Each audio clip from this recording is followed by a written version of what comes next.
এবার নরোত্তম ভাবল আমার তো সেবা করবার সময় চলে এসেছে। এবার দুধ গরম করতে দিল নরোত্তম। গোপী ভাবে কুঞ্জের বাইরে দাঁড়িয়ে আছে। এখন যে বর্ণনাগুলো দিচ্ছি এগুলো কিন্তু ধ্যানের মধ্যে হচ্ছে। নরোত্তম ভাবল তার সেবা করবার সময় চলে এসেছে, দুধ গরম করতে দিয়েছে। এবার যেই না দুধ গরম করতে দিল নরোত্তম ভাবছে দুধটা গরম হতে তো একটু সময় লাগবে, এই সময়ের মধ্যে এই সুযোগে আমি একটু শুনি না রাধা গোবিন্দের মধ্যে কি কথা হচ্ছে। আসলে কুঞ্জবনে তো বালি সিমেন্টের দেওয়াল নয়, লতা পাতার দেওয়াল, তাই বাইরে থেকে শোনা যাবে ভেতরের মধ্যে কি কথা হচ্ছে।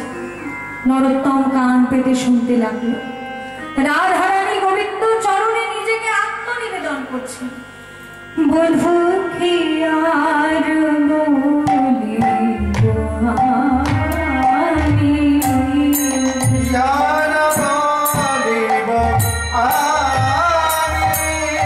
জীবনে মরণে জনমে জনমে, জীবনে মরণে জনমে জনমে প্রাণনা হয় তুমি, কি আর বলিব আমি, কি আর বলিব আমি। গোবিন্দ বলছে রাধে এই তো বলো একটুখানি আমি তোমার কাছে আসো, তোমার ওই হাসি মুখটা দেখবো বলে, আর আমাকে দেখলেই তোমার শুধু কান্না পায়। একটু মুছে হেসে আমার দিকে তাকাও দেখি। যহ মুখ তুলি রাই, যহ মুখ তুলি, যহ মুখ তুলি রাই, যহ মুখ তুলি রাই, যহ মুখ তুলি, যহ মুখ তুলি রাই, যহ মুখ তুলি, তোমার নয়ন না চলে নাচে কি আর তুলি রাতে বিনোদিনী।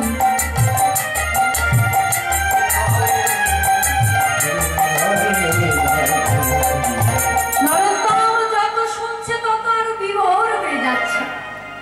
এদিকে দুধটা যে গরম হয়ে কখন উঠলে পুড়ে যাচ্ছে, নরোত্তমের কিন্তু সেদিকে খেয়াল নেই।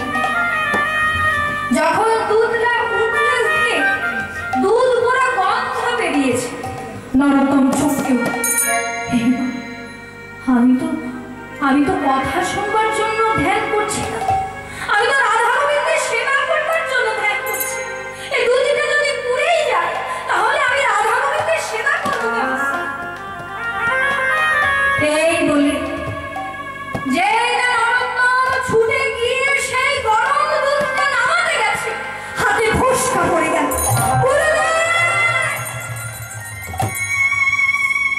ধ্যান ভেঙে গেল নরোত্তমের।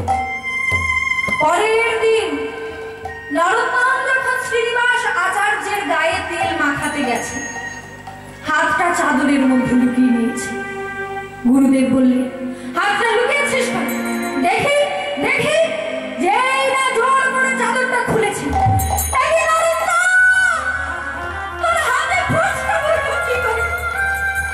নরোত্তম বলে ওগো গুরুদেব, তুমি আমায় কৃপা করে গোপী ভাবের সাধনা করতে বললে, কিন্তু গোপী ভাবে ডুবে গিয়ে কথা শুনতে গেলাম, ওদিকে দুধ উতলে পুড়ে গেল। আমি আর রাধা কৃষ্ণের সেবা করতে পারি না।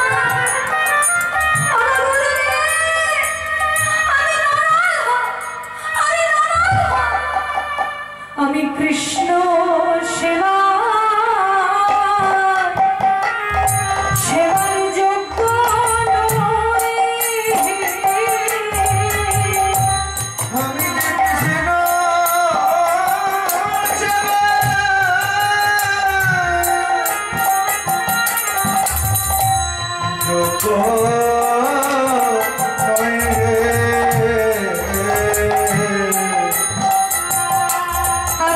কৃষ্ণ সেবা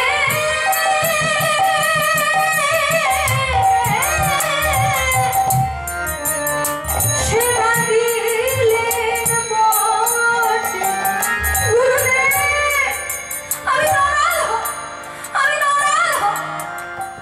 শ্রীনিবাস আচার্য প্রভু বললেন, ওরে নরোত্তম, তুই নরাধম কেন হবি?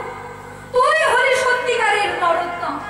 আমি তো কত শিষ্যকেই বলেছি গোপী ভাবে ডুবে গিয়ে ধ্যান কর, কতজন পেরেছে তোর মতো গোপী ভাবে ডুবে গিয়ে রাধা কৃষ্ণের কথা শুনতে? তুই হলি নরোত্তম, তুই সাধনায় সিদ্ধি লাভ করেছিস। তাই আজ হতে বৈষ্ণব জগতে আমি তোকে একটা উপাধি দিলাম। আজ হবে বৈষ্ণব জগতে তোর নাম হবে ঠাকুর মহাশয়। ঠাকুর মহাশয় বলতে একজনকে বোঝাই বাবা, তিনি হলেন নরোত্তম দাস ঠাকুর মহাশয়। যা, তুই বাংলায় ফিরে যা। নরোত্তম যখন বাংলায় ফিরে এলো, হাজার হাজার মানুষ তার কাছে দীক্ষা নিতে শুরু করল। এমনকি ব্রাহ্মণরা নরোত্তমের কাছে দীক্ষা নিতে লাগলো। তিনি নিজে ব্রাহ্মণ নন, কিন্তু অনেক ব্রাহ্মণ শিষ্য তার কাছে দীক্ষা নিয়েছিলেন। এবার নরোত্তম যখন ধ্যান করে, একদিন, 2 দিন, 3 দিন ধ্যান ভাঙছে না। এমন দিন হয়েছে, একবার এমন হলো একটানা 7 দিন ধরে ধ্যান করছে, ধ্যান ভাঙছে না। এইবার দুষ্ট লোকেরা অপপ্রচার করতে লাগলো, বেটা নরোত্তম নিজে ব্রাহ্মণ না হয়ে ব্রাহ্মণদের ধরে ধরে দীক্ষা দিয়েছে। ওই কাটে না কথা বন্ধ হয়ে কি মারা গেছে। আর ওর ভক্তরা বলে বেড়াচ্ছে, আর গুরুদেব ধ্যানেও সেদিন নরোত্তমের দেহটাকে চিতায় তুলে দাও, নইলে নরোত্তমের দেহ পচে গলে এই সমাজে রোগ ব্যাধি ছড়াবে। দুষ্ট লোকেরা নরোত্তমের দেহটা চিতার আসরে তুলে দিল। ব্রাহ্মণ ভক্তরা নরোত্তমের কাছে গিয়ে কাঁদছে, গুরুদেব, গুরুদেব, আপনি গভীর ধ্যানে মগ্ন, আর এই দুষ্ট লোকেরা অপপ্রচার করছে আপনি নাকি কথা বন্ধ হয়ে গিয়ে মারা গেছে। আপনি ধ্যান থেকে ফিরে আসুন গুরুদেব, নইলে আমাদের যে মুখ রক্ষা হবে না সমাজ। যেই না শিষ্যের চোখের জল গুরুদেবের চরণে পড়ল। 7 দিন পর নরোত্তম চিতার আসনে উঠে বসল।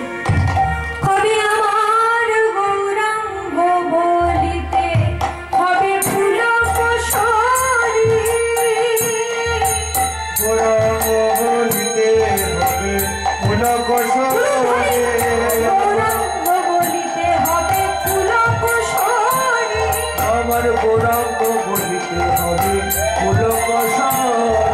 হরি হরি বলিতে নয়নে ভবেরি, হরি হরি বলিতে নয়নে ভবেরি, হরি হরি বলিতে নয়নে ভবেরি, হরি হরি বলিতে নয়নে ভবেরি। আর কবে নিতাই চাঁদ করুণা করিবে, আর কবে নিতাই চাঁদ করুণা করিবে, আর কবে নিতাই চাঁদ করুণা করিবে। সংসার বাসনা মোর কবে তুচ্ছ হবে, সংসার বাসনা মোর কবে তুচ্ছ হবে, আমার সেই শুভ দিন কবে হবে, আমার সেই শুভ দিন কবে হবে, যেদিন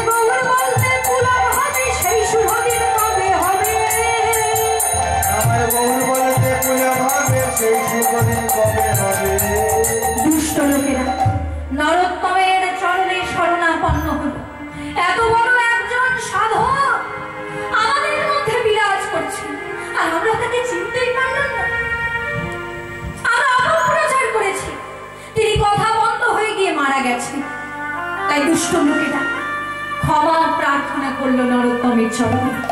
নরোত্তম বললেন, হে ভক্তগণ, আমার দেহ থেকে যেদিন প্রাণ বায়ুটা বেরিয়ে যাবে, আমার এই দেহটা তোমরা যেন আগুনে পুড়িয়ে দিও না। কি করবো গুরুদেব? আমার এই দেহটা তোমরা পদ্মা নদীর জলে ভাসিয়ে দেবে। যে মায়ের কাছে আমি গৌরাঙ্গ প্রেম লাভ করেছি, সেই মায়ের কোলেই আমি স্থান গ্রহণ করব।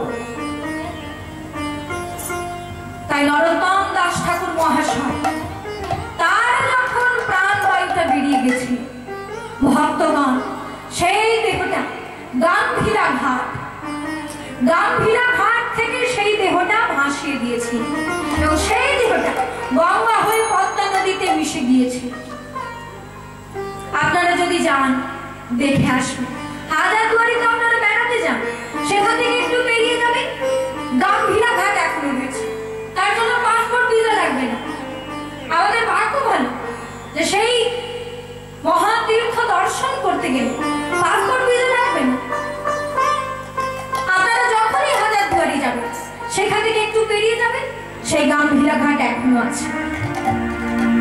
ভক্তগণ যখন সেই নরোত্তম দাস ঠাকুর মহাশয়ের দেহটা জলের মধ্যে ভাসিয়ে দিলেন, কি হলো জানেন?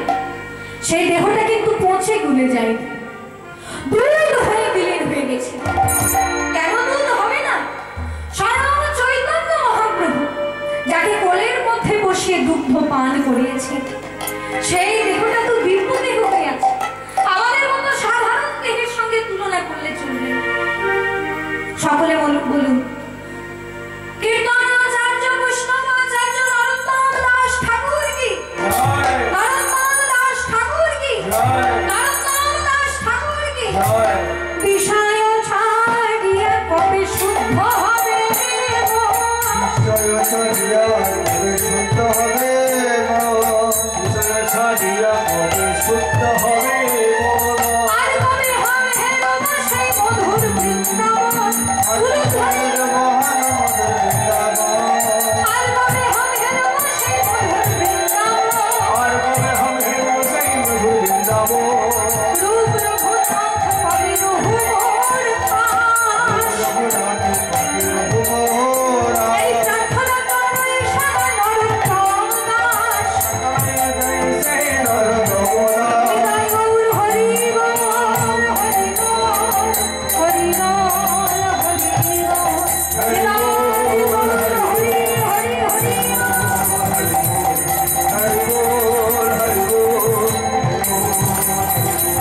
Hare